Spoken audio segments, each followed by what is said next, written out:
दिल्ली मंत्री प्रवेश वर्मा ने किसानों के आरोपों का किया जिक्र, विकास के लिए सरकार की प्रतिबद्धता जताई। दिल्ली सरकार के मंत्री प्रवेश वर्मा ने हाल ही में एक बयान में किसानों की चिंताओं को साझा करते हुए कहा कि उन्हें लगता है कि इस जमीन को लेकर धोखा हुआ है, क्योंकि पिछले 30 वर्षों से यहाँ कोई विकास कार्य नहीं हुआ। मंत्री वर्मा ने ये भी कहा कि समय के साथ ये जमीन अविकसित बनी रही है, क्योंकि पिछली सरकारों ने इसके विकास पर कोई ध्यान नहीं दिया। वर्मा ने कहा ये जमीन बेहद मूल्यवान है और किसानों को लगता है कि उन्हें धोखा मिला है, क्योंकि इस पर पिछले 3 दशकों से कोई काम नहीं हुआ। हालांकि ये दिल्ली सरकार की संपत्ति है और हमारी सरकार पूरी दिल्ली शहर के भले के लिए इस जमीन पर सार्थक कार्य करने के लिए प्रतिबद्ध है। उन्होंने ये भी स्पष्ट किया कि वर्तमान सरकार इस मुद्दे को प्राथमिकता देती है और विकास की दिशा में ठोस कदम उठाने के लिए प्रतिबद्ध है।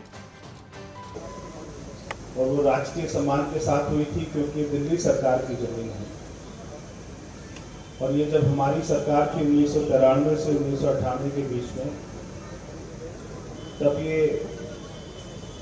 आपने ही, वर्मा जी ने ही इस जमीन का अधिग्रहण किया था, यहाँ के किसानों से बात करके कि यहाँ पे अच्छी स्पोर्ट्स यूनिवर्सिटी बनेगी, अच्छा विश्वविद्यालय बनेगा जो पूरे दिल्ली देहात के काम आएगा, पूरे दिल्ली के काम आएगा। और ये किसानों ने अपनी जमीन भी दे दी। आज ये जमीन का भाव तो बहुत ऊंचा है और वो किसानों को भी ये लगता है कि हमारे साथ में कहीं ना कहीं छल हो गया, क्योंकि इतने वर्ष हो गए, 30 साल हो गए और ये 30 साल से जमीन तो ले ली मगर यहाँ पर कोई काम नहीं हुआ, क्योंकि हमारी सरकार चली गई थी और जो सरकारें आई उनको इस बात की चिंता नहीं थी कि कोई विकास के काम हो। मगर ये दिल्ली सरकार की जमीन है और